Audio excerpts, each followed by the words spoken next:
I think I can speak for most of us when I say that there is usually that one game that holds a very special place in our hearts. This is a game that you can just keep coming back to over and over again, and no matter how many times you play it, it's still a game that you enjoy. For me, that game is Paper Mario: The Thousand-Year Door on the Nintendo GameCube. This game means so much to me. The amount of childhood memories associated with this game is astounding. And so today we're going to talk a little bit more in depth about this particular game. In terms of the development history, we don't actually know that much about this game's development. All we really know is the rough timeline leading up to its release.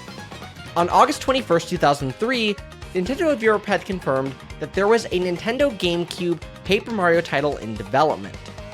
What that title was at the time was unknown. Was this a port of the original game, or was this a new game entirely? That question was answered in the March 2004 issue of Famitsu, which had announced the upcoming release of what was then titled Mario Story 2, as that was the original game's name in Japan. However, that title was later changed to Paper Mario RPG, localized as Paper Mario: The Thousand-Year Door. The game then received a playable demo at E3 that year, before releasing a few months later. On July 22nd in Japan, October 11th in North America, November 12th in Europe, and November 18th in Australia. Upon release, the game was met with near universal critical acclaim, and even went on to win at the 2005 DICE Awards, taking home the award of Role-Playing Game of the Year. Sales-wise, the game went on to sell 1.91 million copies, and also received a Player's Choice Edition, as evidenced by the one that I'm literally holding in my hand. However, after that release, the game laid dormant for a while. The original game was re-released several times on the Wii and Wii U Virtual Console and on Nintendo Switch Online. However, for the Thousand-Year Door, no such treatment was extended. This is symptomatic of a larger problem of GameCube games not being re-released, which has led to them taking on astounding prices in their resale market. Copies of this game used to sell for $100 to $120 on average. Those list prices, however, have started to decline quite a bit, starting in around September of last year, when Nintendo had announced a fully fledged remake of the game for the Nintendo Switch. And as you can imagine, many people, myself included, were ecstatic for this game. This game is extremely well loved by those who played it, and fans of the original Paper Mario games have been demanding a remake for this game for a while. However, despite this massive hype and people online pushing people to buy this game so that Nintendo gets the message about what fans want to see from Paper Mario, this game has not been without its controversies. The first being the canceling of pre-orders by several online retailers. The reason for this is ultimately unknown. It has never been confirmed outright why Nintendo had these particular retailers cancel their pre-orders. The other controversy around this game concerns its frame rate. So the original GameCube title ran at 60 frames per second, whereas the remake only runs at 30 as confirmed by Nintendo Life. They maintain that it did not really hamper the gameplay experience. Despite these controversies, the game released on May 23rd to, as you might have guessed it, near universal critical acclaim. It is fantastic, and I am so excited this game exists. Like, yes, I 100%ed it in one weekend, and now I'm sad that there's nothing else to do in it, but holy shit, it was fun. For me, I think Ezra might have had a different opinion because I wasn't paying attention to him, but what can you do? And so today we're going to take a look at this game as a whole, looking at both the original and the remake, which for 99.9% of what I'm going to talk about is the exact same. And so, let's jump into our first topic, that being the artistic presentation of this game. So like the original, the game tries to go for this sort of pop-up book-like aesthetic, with the game taking 2D sprites and placing them into a 3D world. In addition, one change we see in this game is a lot more paper effects are used here as compared to what we originally saw. With the original game being titled Mario Story in Japan, there wasn't really anything that implied that the game was actually made out of paper. This game still doesn't outright state it, but adds enough aesthetics that leans into that direction, while not going full in on it like we saw in some of the later titles. And very similar to that original game, I would say that the art style has aged beautifully. In fact, perhaps even better than that of the original. Like, it still looks good today. I would rank this game up there with games like Wind Waker and Okami that still look great even without their HD remasters. However, despite this really solid art style, Nintendo still made some changes to it for the remake. Most notably, the usage of dynamic lighting, which completely changes how a lot of different scenes look, which ultimately helps set the mood for different scenes a lot better, and is something that I'm probably not ever going to be able to go back to the original because of. Musically, this game is just as good as the original, featuring all sorts of incredible tracks. I'll give you a sample of first some songs from the original GameCube release.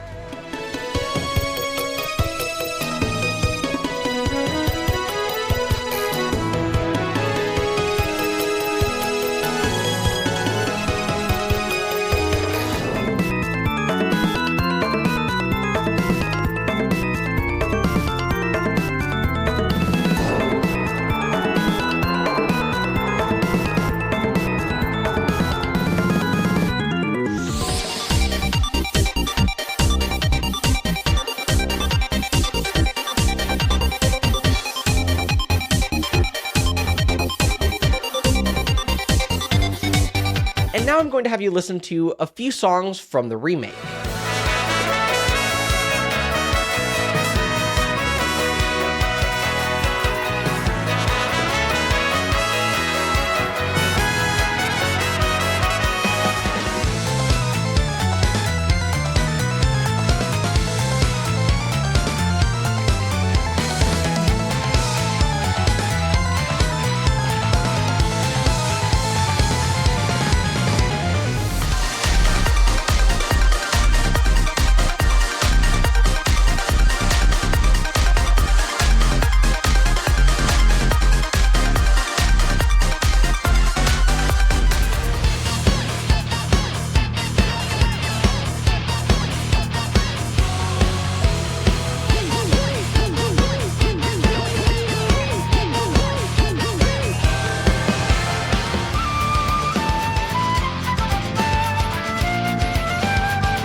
Note that I used more examples from the remake than I did from the original.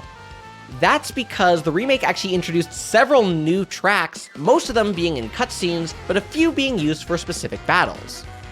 We also see, taking cues from games like Paper Mario: The Origami King, each area now has its own battle theme that is a remix of the original theme from the GameCube title. And this adds so much enjoyability to the experience. Like, I was in shock when I heard the incredible jazzy remix used in Chapter 6. Like, it was incredible. I love that song so much. And before I move on from this, though, I will note that if you have a huge attachment to the original soundtrack and still want to listen to it, there is a badge available in the badge shop in this game for 1 coin that allows you to set the music back to the original.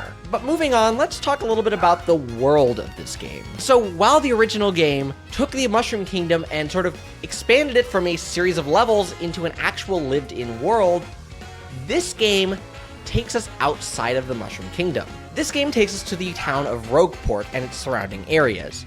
And Rogueport is an interesting setting for a Mario game. I'll let the marketing for the remake explain exactly what's different about this world. Mario gets mugged, is that right? Yeah, that's within the first 30 minutes of the game, by the way. There is definitely a seedier air to this location than there was in the original.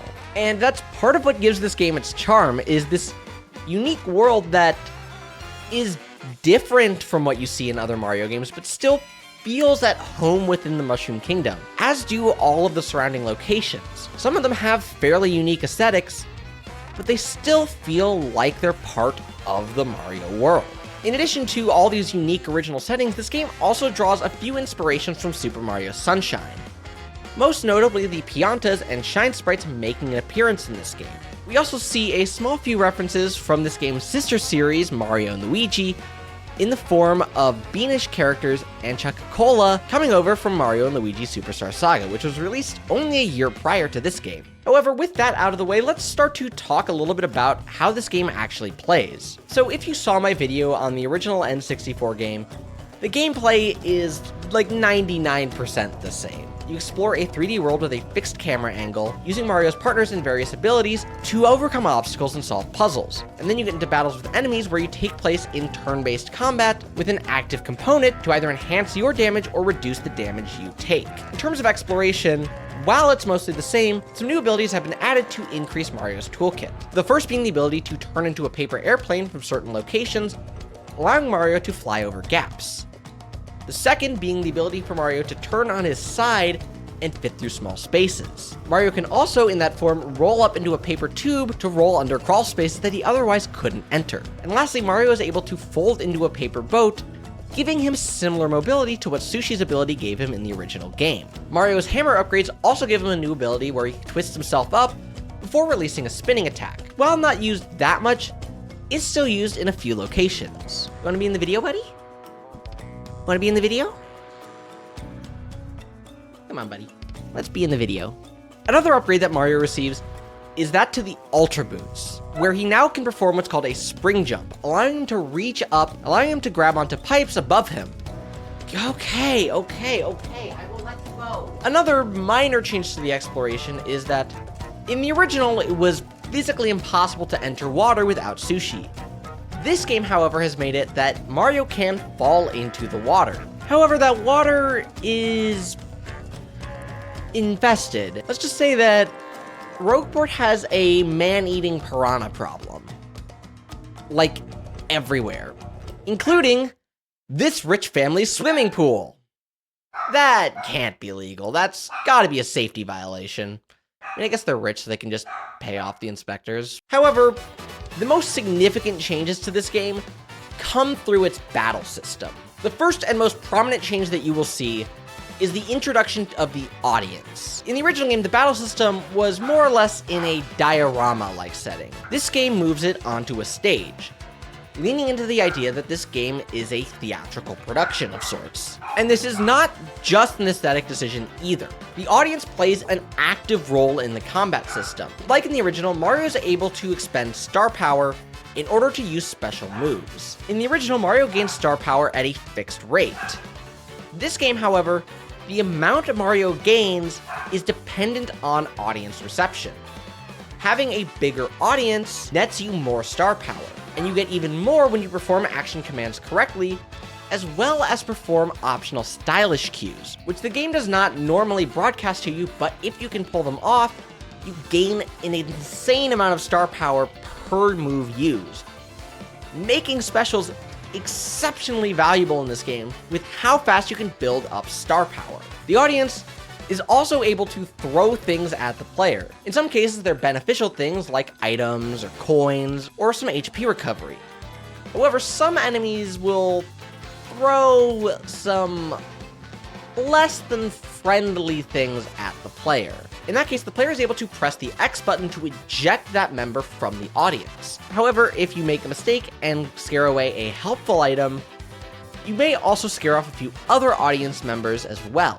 There are also a series of random effects that happen throughout the battle, including parts of both the battle stage as well as other things falling from the ceiling. They can either fall on Mario or the enemy, causing damage to them, or into the audience, scaring away audience members. There are also these little, I guess, sprayers at the bottom of the stage that can spray various effects onto Mario and the enemies. These range from ice effects, which can freeze whoever is hit, or explosion effects, which deal a few points of damage. And the way these stage mechanics all work out actually varies based on Mario's level. As you play through the game and gain levels, at a few points, Mario will upgrade to a new rank. and these ranks will give Mario a larger stage, giving him more audience capacity as well as more stage effects. These happen around every 10 levels, capping out at level 30. In addition to all the stuff with the stage and the audience, you might also notice these small icons showing up at the top right corner of the screen. These are part of the bingo mechanic. As Mario takes actions, he will gain random icons, and if these two icons match, upon the next action that will trigger a bingo, where the player is given a slot machine-like roll to match the third symbol. If the player succeeds, not only does the entire audience fill up, the player will also be able to recover their HP, their FP, their star power, or all three. However, if you get the poison mushroom, Mario loses all of his audience members, as well as seeing his HP, FP, and star power cut by half. In the remake, this was revised to a third to make this mechanic slightly less punishing, because it was maybe a little much in the original. In addition, another both major and minor mechanic in this game is that of super guarding. In the original game and in this game, the player is able to guard by pressing the A button right before an enemy hits you. These guards have a pretty wide window and by default reduce the damage Mario takes by 1.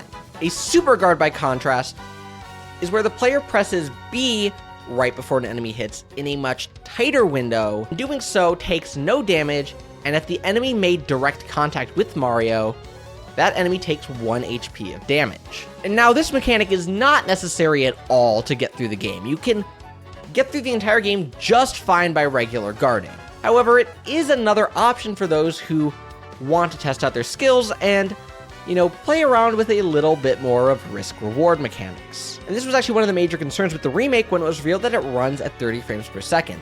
Because in the original 60 FPS GameCube game, you only had 3 frames for super guards to pull them off. In the Switch remake, that remains the same, so your window is about twice as large, and that is consistent for pretty much all action commands in the game. And part of the reason for that is, well, probably just the lower frame rate, but also the fact that you also need to account for latency issues with wireless controllers and HD displays, things you did not have with a wired GameCube controller and a CRT TV. A few other changes that you see to the battle mechanics is that you'll notice that Mario always gains 1 star point, even after he's reached a level where enemies no longer give out any star points. In addition, the level cap has been raised in this game to 99, which is absurdly high, and you will never reach that amount. In all likelihood, you probably won't even get past level 40 when you do all of the optional content. So it is a absurdly high level cap for this particular game. And with this level cap being raised, it would also follow that the HP, FP, and BP caps have also been raised. Where they originally were capped at 50 and 30 respectively, they now cap out at 200 for HP and FP and 99 for BP. However, unlike the original Paper Mario, at level 99, Mario cannot have all 3 maxed out. And again, this isn't super important because, at risk of repeating myself too much, you will not need to get to level 99 to do all the content. The only people who get to level 99 are people who have nothing better left to do in this game and are okay with just tedious grinding. Moving into Mario-specific battle changes, the first thing you'll notice is that when Mario uses special moves, those moves now have action commands, whereas in the original, they were just a single effect that were not affected by the player's input at all. Another smaller change that you'll notice is that as Mario gains his boot and hammer upgrades, he gains upgraded abilities that go with it. These abilities cost a small amount of FP to use, but increase Mario's toolkit without having to rely on badges. As for his partners, that's where some of the bigger changes come in, where in the original, partners didn't have HP, and any enemy abilities that hurt the player's partners would simply incapacitate them for a few turns. In this game, partners now have their own pool of HP, which is upgraded as the player ranks them up. This also means that they can be inflicted with status effects, and the original incapacitated status effect that they used to gain is no longer in the game. However, despite the partner HP pool, the game does still end if Mario falls in battle. Partners are now also able to use items on their turn when they were previously unable to do so, as well as gaining access to a peel. this game's audience-focused alternative to the focus system, whereas in the original game, that required the player to equip a badge. Like with the original game, they don't level up with star points. In this game, there are a series of shine sprites scattered throughout the world. By collecting 3, the player can take them to Merlin in Rogueport to upgrade his partners. There are enough shine sprites in the game to fully upgrade all of Mario's partners, so there's no trading off there. We also see a few changes to the badge system. The first and most notable of these is that badges are no longer fully finite. In the original game, there were a set number of badges that you could obtain.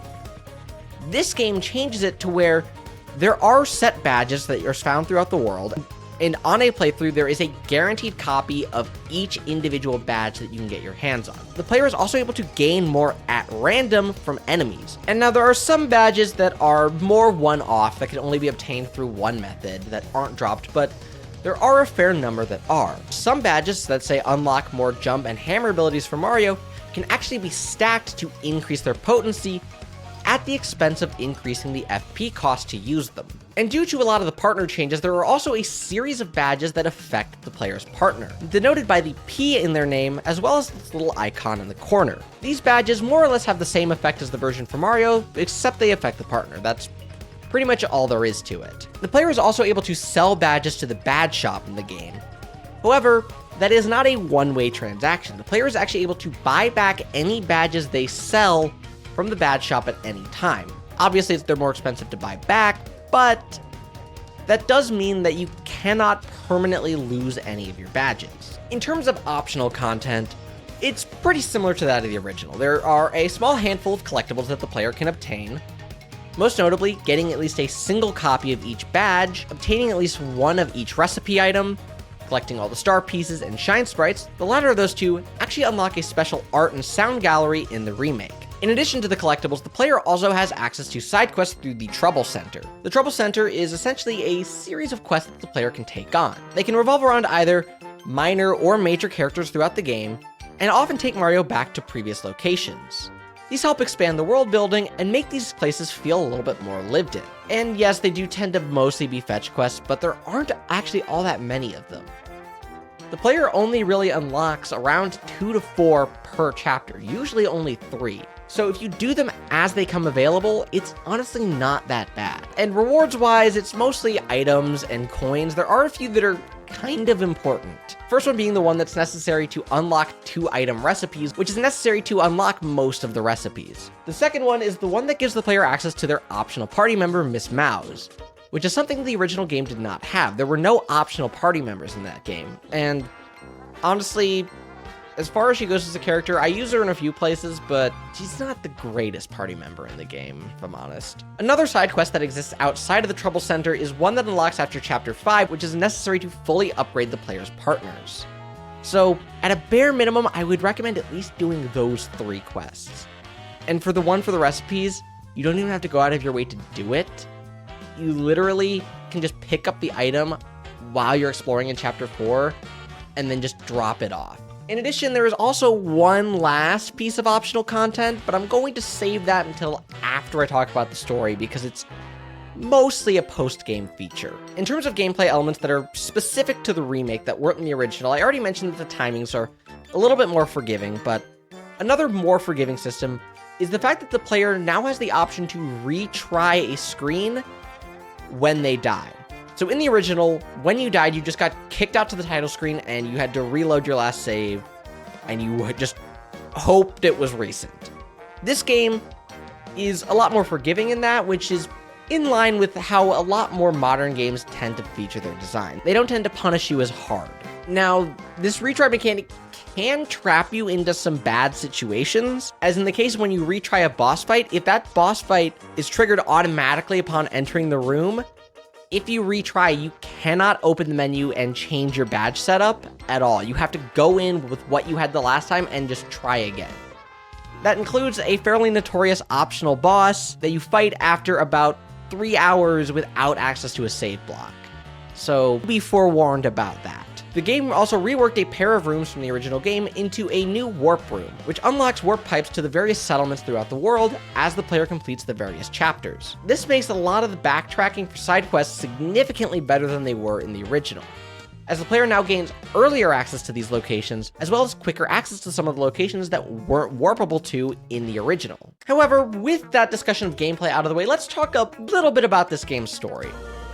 Like with Paper Mario 64, as I've said several times at this point, this story is great. It's not a masterpiece of video game writing. It's not a Xenoblade Chronicles 3, but it's still pretty good for what it is. It's definitely better than your standard Mario fare. As the setting might suggest, this game does go into a few places that are a tad darker than you might be used to. Now, while the last game was a pretty traditional Bowser kidnaps Peach situation, this game takes a somewhat different approach. The game opens with this storybook-like intro explaining this ancient legend of a town that was destroyed in a great cataclysm and the supposed treasure lays inside, behind the titular 1,000-year door. With this explanation of the myth, we then splash forward to the present, where we see Peach alone in Rogueport. She then ends up opening this small chest from the street vendor, which happened to contain a magical map, which he then sends to Mario, basically telling him that he's going to come to Rogueport to help her search for the treasure. By the time Mario arrives, though, Peach has seemingly gone missing. You then later learn that she has been abducted by an organization known as the X-Nauts. In terms of villains, the X-Nauts are definitely an interesting bunch. Like, what even are they? Like, are they humans in weird suits? Are they their own species? Are they aliens? Like, we know very little about what these guys actually are. However, similar to the original game, we tend to see that each of the individual chapters contains their own self-contained story that is, in many cases, more independent from the original. In the original, the bosses of each chapter were all members of Bowser's army. In this game, frequently there can be whole chapters where the X-Nauts are not present at all, and in others, they're barely present. They only really play a major role in chapters 2, 5, and 7, with minor appearances in 4 and 6, and not showing up at all in 1 and 3. Not only that, but a lot of the chapters sometimes take on their own unique vibes and approaches to the story. For example, in chapter 3, the player ends up joining a professional wrestling ring and has to fight their way up the ranks while also uncovering maybe some of the darker secrets that lay beneath the surface. The back half of chapter 4 sees Mario's identity stolen, causing him to lose all of his partners and having to fight to regain it, ending with a boss against the one who stole his body with his partners in tow. In chapter 5, you get marooned on a desert island and have to essentially figure out how you're going to get back to Rogueport while also still looking for the treasure you went there to find. Chapter 6, which is one of my personal favorites, sees you essentially solving mysteries on a train, which is a huge change of pace. In fact, this chapter probably features the least battling of any of the chapters, but it is still one of the most fun due to its characters. And then in chapter 7, you literally go into space after being shot out of a cannon. Like, this game has so many cool and creative approaches to each chapter that I just cannot afford enough praise to all of them. Now, while I really like this game's story, I do have to acknowledge a major complaint this game tends to get. And that concerns the large amount of backtracking. The most notorious offenders tend to be the beginning of chapter 2, which sees the player running back and forth between a few locations, in which the enemies will respawn as the player runs back and forth. Chapter 4 is probably the most infamous, with Mario having to go back and forth across the same narrow path 5 times, at which point it kind of gets old after the third. Chapter 5 is also infamous for its first half, seeing Mario have to go through this kind of complicated room several times, having to avoid enemies on each attempt. And Chapter 7 has the infamous hunt for General White, where Mario has to go back to all of the previous locations he's been to try to find this one character. Now, the remake actually rectifies almost all of these. Chapter 2 doesn't really get that many fixes, but the others get significant fixes. In Chapter 4, in the basement of the creepy steeple, the player actually is able to uncover a pipe that takes them back to Twilight Town, skipping the last 2 treks through the Twilight Trail. Chapter 5 sees the player unlock a springboard, allowing them to skip the vast majority of that largest screen, and avoiding most of the enemies present. In Chapter 7, the Warp Room allows the player to very quickly go between all of the various locations they need to go to without having to go to various locations in Rogueport to get to those particular locations. And like in the last game, at the end of each chapter, the player is treated to a small segment where the player is able to play as Peach. These segments were really great in the original, and here they actually do something a bit different. In the original, they did a lot to sort of characterize how Peach was playing an active role in trying to help Mario. In this game, she is still communicating with Mario and explaining what she's learning about her captors, but these segments actually play a much more important role in explaining a lot of the lore to the player. Throughout the game, the player slowly learns a bit more about what the Xnauts exactly want with Peach and what lies behind the Thousand-Year Door. And yeah, the framing device for these segments is a little weird, like having a computer in love with a human is definitely a strange way to go about this, but it works pretty well, and you've got some pretty fun little adventures through it. However, the segments that I find the most enjoyable are the Bowser segments at the end of each chapter. These segments alternate between two different forms, the first being one where Bowser can just go around and talk to NPCs, and they tend to have some pretty hilarious dialogue, and some segments that sort of play like very miniaturized versions of Super Mario Bros. Stages, which at the time was fairly novel. And just in general, Bowser's role in the story is amazing. So like, in the original game, he was very much like that big bad villain, but there was a lot of comedic elements with him. In this game, he kind of just is the comic relief, incredibly minor villain who only shows up to inconvenience Mario like twice throughout the story. And it works to keep him within the story while also putting the focus on a new villain. And so, after the player plays through all these chapters and gains the 7 crystal stars necessary to open the Thousand-Year Door, what exactly do they find behind it? Well, as the Peach segments reveal, the actual legendary treasure behind the Thousand-Year Door is actually a 1,000-year-old demon's soul. And the purpose that the Xnauts are keeping Peach for is finding a pure maiden for the demon to possess as her new body. Yeah, that is definitely a unique take from a Mario game. And this is a year after Bowser got possessed. But either way, the game culminates with a final showdown between Mario and this ancient demon known as the Shadow Queen. Similar to the first game relying on the wishes of the people of the Mushroom Kingdom to allow Mario to defeat Bowser, this game has all the crystal stars actually sent off to the locations that Mario visited and the people cheering Mario on in his important battle, allowing him to break through the Shadow Queen's invincibility and ultimately defeat her. And upon finishing the game, this game actually does something fairly unique. This game allows the player to keep playing after the end of the game. And I'm not talking about, you save a clear file and it just kicks you out to right before the final boss, as in you come back after the end of the game and the Shadow Queen has been defeated. In terms of what's available, there's not a whole lot that hasn't already been unlocked. There are a few troubles that are only unlocked after defeating the game, and there are a few items that you can only obtain afterwards, but most of what you can do is actually available before you beat the game. The most significant thing people tend to do after beating the game, however, is taking on the Pit of 100 Trials. This is an optional dungeon that consists of, as you might expect, 100 floors. It essentially consists of 9 floors of enemies, followed by 1 floor of a treasure. On every 10th floor, the player is also able to return to the surface if they so desire. However, they can choose to keep going, not being able to go back for another 10 floors, unless they luck out and find a mover, who can either advance the player either 2 or 5 floors, or take them back to the entrance, for a fee. In terms of the prizes found on every 10th floor, most of them tend to be exclusive badges that can only be found there. There are a few that can be found in other places, but for the most part, they're unique to this location. The only exception is on floor 50, where the player obtains the Strange Sack, which in the original doubled the player's item capacity from 10 to 20, whereas in the remake it only increases it by 5, as the original item capacity is 15 rather than 10. As mentioned, if you are to complete the pit, you have to start from floor 1 and work your way all the way down to floor 100 in one go without having a chance to fully heal and limited opportunities to buy new items. The player's main source of healing on this run is the levels they gain as they go through.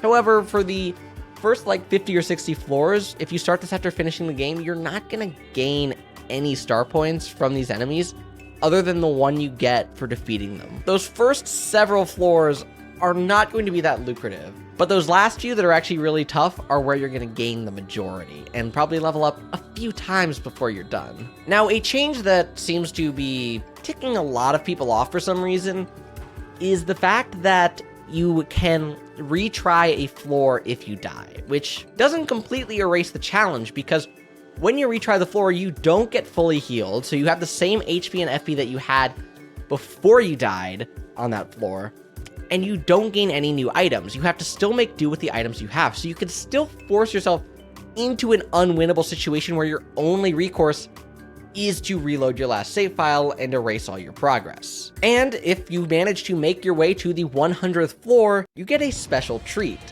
That is a super boss fight against Bonetail, the most powerful boss in the original game, featuring a staggeringly high 200 HP, more than that of the final boss. While that sounds intimidating, with the right setup, the fight is actually fairly manageable. And the last 9 floors of Pit of 100 Trials are actually more challenging combined compared to Bonetail. But it's still a really cool feat to pull off, especially in the original where if you die, you lose all your progress and have to start all over.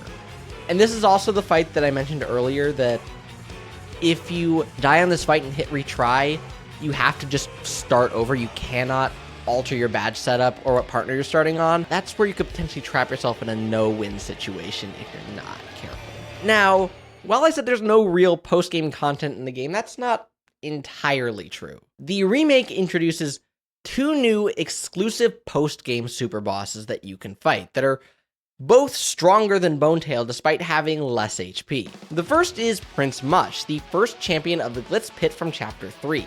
And this fight is incredibly challenging. If you thought the Shadow Queen was hard, you're in for something incredibly cruel. Not only does he have a incredibly high defense stat, which is extremely rare in this game, but also in the back half of the fight, he becomes immune to damage unless you manage to super guard him, which then stuns him for a turn. And so, while I previously said you can get through the whole game without super guarding, this fight is the one exception where you have to know how to do it, otherwise you cannot win. It is honestly bullshit, but after a few attempts, I did manage to pull it off, and it was shockingly satisfying when I did it. The other optional boss fight is that against Waka, the little blue mole creature that you run into in the Keyhole Key and can bruise his head for a scrumptious Waka's bump. The majority of which I sold because I needed money to buy all the badges, and that was the best way to do it. Either way, though, this fight is a little weird to unlock, so you have to beat the game, clear the Pit of 100 Trials once, and knock out Waka, which I had done all 3 of those things on my second run through the pit, but he wasn't there. So I went to check that he wasn't there. He wasn't. I had already caused him to run away. And then within a few minutes of me doing that, I get this email that says a strange creature appeared at the bottom of the Pit of 100 Trials. And that's the key you need to wait for before you go through the pit again. Thankfully, you don't have to do the whole pit. After you defeat Bonetail, a mover appears in the entrance that allows you to pay 300 coins to skip to floor 50, which allows you to essentially skip the most tedious parts of the pit, the parts that are, you know, the easy enemies that you're going to all knock out in one turn and aren't going to pose much of a challenge, so it's a super helpful place to start. And compared to Prince Mush, while his damage output is just as insane, if not worse, I still felt that this fight was a little bit more fair. This fight was fun. This fight is pretty much about doing as much damage as quickly as possible, because each time you hit Waka, he gains a Waka's bump, which he can then throw at you for 10 damage, and sometimes they come out red, which will hit you for 27 damage. It's insane how much damage can rack up in that fight if you're not careful. And it's part of the reason, even though I didn't die on my fight, that I am glad that you can just retry a room rather than the entire Pit of 100 Trials, because I had already gone through it 3 times. I was not ready to do a 4th just to defeat this one mole. But either way, incredible, incredible fights on both counts. Great music for both, too. They both really capture the feel of those fights, and they are great enhancements to an already incredible game. So, I guess where we go from here is, what exactly is the legacy of Paper Mario: The Thousand-Year Door? What does this game bring to the table? Well, the first and most obvious is it sort of set the standard for what people expected from Paper Mario games. The fact that the game after that deviated from the formula and then we never went back since has been a source of pain for a lot of Paper Mario fans. They tend to like that particular game and want to return to that style. And of what I've seen online, this game has also had just more demand for a remake than the original, which is probably why we got that over the original, which again, I think needed the remake more because it was more in need of a visual and gameplay upgrade, but that's neither here nor there. It's also the inspiration for games like Bug Fables, and probably the most significant thing that's come out of the remake is that Nintendo is currently sending out a survey about this game to players.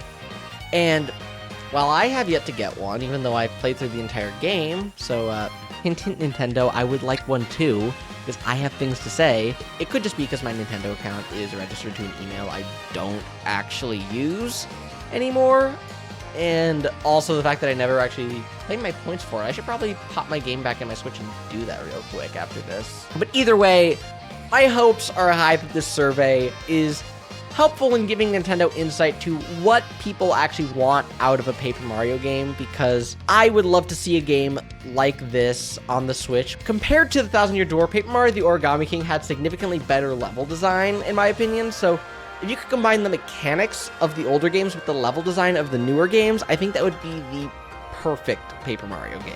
And with that, I will see you guys next time.